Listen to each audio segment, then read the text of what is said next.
خب امروز قصد داریم با آقای حسین ضمیری مصاحبه کنیم. آقای حسین ضمیری 41 ساله از افغانستان، از ولسوالی جاغوری. فعلا مدتی بیشتر از 8 سال الی 9 سال است که در کشور اندونزی به عنوان مهاجر زندگی مونه و به تازگی سال 2018 خانواده خود را توانسته که بیاره و البته خودش زیر پوشش IOM هست ولی خانوادهش نیه دیگه. فعلا با همسر خود و 3 فرزند و 2 فرزند خود در کمیونیتی هاوس زندگی مونند و ما از طرف شبکه تحلیلگران بلاغ میخوایم امروز همراهشان مصاحبه کنیم.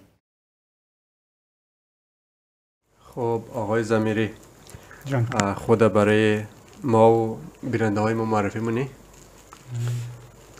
سلام دوستا، سلام آقای فیاضی، انشاءالله که جور صحتمند باشید. من حسین ضمیری از افغانستان، از ولایت غزنی. فعلا در کدام کشور هستین؟ ما که هستیم در کشور اندونزی، در شهر میکاسا. همراه خانواده این؟ همراه خانواده، بله. همراه خانواده زندگی در کشور غریب سخته. آیا شما اینجا به عنوان مهاجر که زندگی مونین اجازه کار دارین؟ ما که در کشور اندونزی زندگی نیم، هیچ مهاجر، هیچ پناهنده اجازه حق کار و فعالیت نداره در این کشور و ما هم قسمی خب مثل بقیه مهاجرا حق فعالیت چیز کار نداریم. نه صحیح. خب اگر حق کار که نداشته باشین هزینه زندگی را چطور تامین می‌کنید؟ هزینه زندگی که است یک مؤسسه به نام IOM در کشور اندونزی و ماهانه مبلغ 12 لک پول اندونزیایی معادل $80 استرالیا، یعنی به ما کمک میشه و صرفا بلده خودیم، بلده بچه ما کمک نمیشن. و قدرنمیزی و یک کمک های از بیرون که کدام شخصی که کمک چیز داشته شه اونا خبر میده، باز میتونیم بریم بگیرمش. مردمی. خب با همینا زندگی خود میچرخونید؟ آره فعلا با همینا یک. صحیح. خب غیر از این مثلا IOM برای شما کمک مونه برای فقط خود شما، دیگه سازمانی هست مثل UNHCR یا دیگه کدام سازمانی که برای شما برای خانواده شما کمک کنه؟ نه، سازمان UNHCR کمک نداره، هیچ کمک نداره. دیگه باز یک مؤسسه، یک سازمان دیگه است در زمان کرونا، قبلا نبود، زمان کرونا 3-4 بار کمک شده. خب دیگه زیاد نه، اونم که فقط کرای خانه رو کمک نمیتونه، از بیشتر دیگه کرای خانه هم نمیشه کمکش، خیلی کمه کمکش. خب پس اینجا خانه رو دیگه شخصی کرایه کردین، درسته؟ خانه خود نیست، مثلا خودت ببینی دیگه، خود داخلش دیگه چندان خانه نیه، خود یک سرپناه است. خب نه خوبه، خوش سلیقه این، خوبم جور کردین دیگه. ولی خب در کشور غریب زبانش یاد گرفتین، چقدر میتونین با مردم ارتباط برقرار کنین؟ زبانش ما خودم که 9 سال میشه اینجیم، کوشش کردم از روز اول گفتم در کشور هستیم باید زبانش کم کم کوشش کنیم بلد شیم و دیگه هر روز نمیشه ما مثلا یک نفر رو پیدا میکردیم که تو بیا مشکلاتی بلدیم پیش میامد بگه تو بلدیم ترجمانی کو، کوشش کردم زبانم زیره تا حدی که مثلا کار ما رو گفته بلد شدم. خب کدام مشکلی ندارم زیاد در زبانش. خب بچه‌ها چطور؟ بچه‌ها به نظر تازه آمدن نه؟ بچه‌ها که است اینا سال 2019 آمدن، اینا زبانش بلد نشدن هنوز دیگه، بلده از اینا مشکله. خب صحیح. ولی زبانم که بچه‌ها یاد نگرفتن هنوز، مکتب چطوره؟ مکتب برن نمورن؟ مکتب نه، مکتب که اینجا اولا خیلی مکتب نبود چون اینا مو زیر نظر آیم هم نیسته، اینا مکتبش هم بلده از مو سخت بود، مکتب از مو پول میخواست، ما نمیتونستم هزینه از اینا رو پرداخت کنیم دیگه. مکتبی که اینجا است فقط مهاجرایی که اینجا است یک مکتب جور کرده که در حد یک خواندن و نوشتن بچه ها بلد شنه.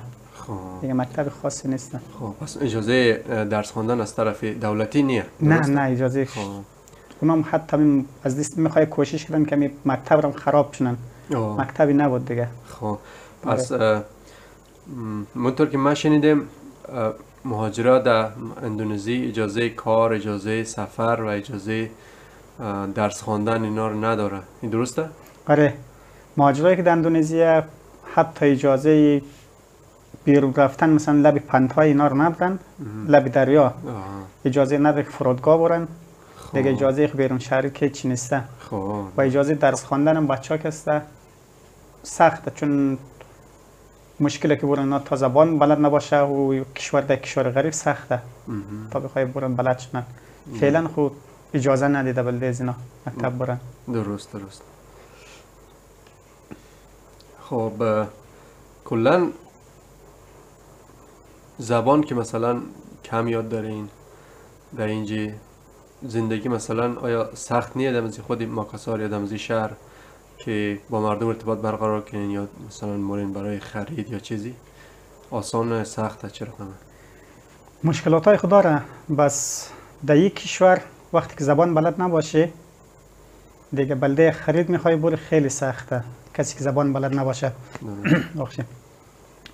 دیگه مشکلات های بیرون هست. از ما سوال منن که وقتی که زبان بلد هم است یک مشکلات های داره، زبان بلد نباشه مشکلات های داره. وقتی که زبان بلد باشه از سوال منه تو از کدام کشور هستی، چی کار هستی شما اینجایید، اینا مشکلات هایش هم هست در کشور. درست.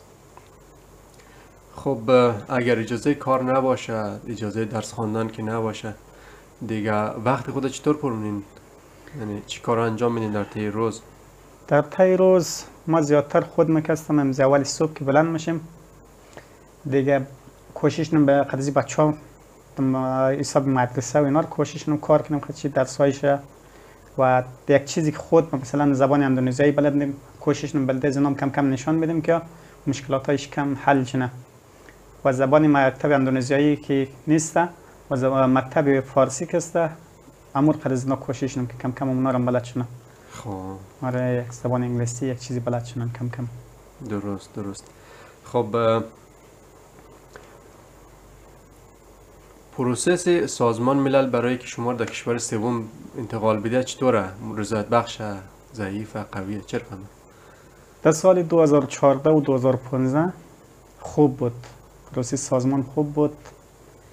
بعد از سال 2015 دیگه کلا نمیتستاد کارش اصلا نیسته. کدام نفری که مثلا ما دیده باشیم که از اینجا از پهلوی ما رفته کدام نفر رفته دیگه زیاد نه. دیگه کارش فعلا نمیته استرابه. درست. ولی بازی شرایط های سخت، بازی آینده نامعلوم، آیا راجع به آینده چطور فکر می‌کنین؟ بسیار نگران کننده آینده شه. فعلا ما خود مکستم 9 سال میشم اینجا هستم دیگه خیلی مشکله. در این 9 سال دیگه زیاد امیدوار کننده نیست طرف سازمان و که بگیم بلدیز ما کدام کار انجام بده انجام نمیده. شاید هم در توانش نیست، شاید هم کشورهای خارج زیاد نیاز نداره و درخواست ندیده بلدیشه دیگه. فعلا نمیتونه، آینده بسیار سخته. نمیتونیم پیش بینی کنیم آینده از ما چی میشه. درست. در مورد وطن چطور؟ آیا برای وطن، برای قوما در اون طرف در جاغوری دلتنگ نشدن؟ هیچ که یک چیز مسلمه. وقتی ما در کشور اندونزی زندگی نیم یک مهاجر که افغانی رو ما اینجا میبینیم خوشحال میشیم، میگیم اینا خوب از کشور از مایه. اصلا وقتی نمیشناسیم که از کجا هست خب باز میگیم یک افغانیه، خوشحال میشیم. چه برسه که ما یک فکر خانواده اونا که اونا خیلی هم دور از ماین دیگه. بعد از موقعیتی که طالبا افغانستان گرفته بسیار میتونه شو روز بچهای ما کلا نمیتونه خو کنن. خود ما همچنان نگران خانواده ای که خانواده کجا شد و طالبا چیز کار کرد با اونا، بسیار نگران کننده. و یک بزرگترین آرزوی از ما اینه که مثلا یک دفعه دیگه خانواده را ببینه. خب بخیر. زندگی در اندونزی چه رقمه از نظر شما؟ زندگی اینجا سخته، نه زبان چی میفهمی، نه اینجا قد مردم های زیاد معاشرت هم، نه مثلا چی از این لحاظ بچه های خودم زیاد فکر منه تشویش داره دیگه. زندگی خیلی سخته اینجا. در مورد آینده شان؟ در مورد آینده اینا که خیلی فکر دارم. شما تلاش منین که زبان اینا رو یاد بگیرین یا نه؟ نه کو یاد بگیری بهتره، کم بشه آدم یک روز بیرون موره درست. دیگه. ما هم کوشش کنیم دیگه، ولی زبان از سخته. مدرسه نموری نه در اینجی در کشور؟ نه مدرسه که نماریم، یک مدرسه از می مهاجرا خودش بین ساختن دنزو موریم دیگه. آها خب فقط خواندن نوشتن هم یاد میگیرین؟ بله. صحیح. تلاش کردین که زبان این کشور هم یاد بگیرین؟ تلاش که بله تلاش کردیم هرچ نوشته زبانش بهتر یاد بگیریم. آها درست. اصلا دوست دارین که مثلا مکتب برین یا اصلا ناراحتی دارین که مکتب نمورین؟ چه رقمه؟ خب بله دوست دارم. ولی نمیتونی ها از کشور؟ بله نمیتونم. خاطر مهاجر بودن. بله. درسته؟ خب علی آقا تو سلام. زبان اندونزیایی را یاد گرفته نه؟ نه. هنوز یاد نگرفته؟ نه. درسش میخوانی دیگه؟ آره کم کم بلد است. خب آفرین. مدرسه هم که به نظرم نمیتونی بری؟ نه. خب تو که مدرسه نموری دیگه روزانه چی کارا مونی؟ دوستا اندونزیایی اینا پیدا کرده نه؟ نه دوست اندونزیایی ندارم دیگه، همیتا درس میخوانم. خب آفرین. صحیح.